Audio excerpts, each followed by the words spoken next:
Umutego wa kabiri ushobora guhura nawo igihe utangiye gutera imbere, abantu benshi batangira kuza mu buzima bwawe kubera amafaranga.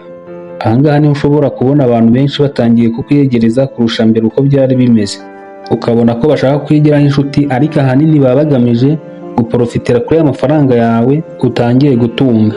Aha rero uba usabwa kumenya abo bantu, kuko benshi bashobora kugushyiraho igitutu cy'uko ugomba kubasohokana, kubafasha mu bibazo byabo, abaza ngo bagurize, nyine nka cyagiye muri kumwe wenda muri nko kuganira, ukumva bari kugaruka cyane ko ugomba kwita ku bibazo byabo cyangwa ku nyungu zabo kuruta ibiganiro byakugirira akamaro.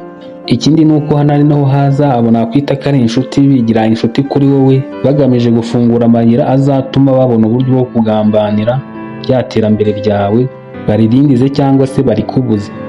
Iyo udashyize imipaka kuri aba bantu baba bishakira inyungu zabo cyangwa se bifuza yuko ugomba gusubira inyuma, barakudindiza da, kuko nyine hari abantu bateye gutyo baba batishimiye iterambere ry'undi. Niyo mpamvu rero ugomba kubamenya kandi ukanabirinda mu rwego kugira ngo usigasire iterambere ryawe.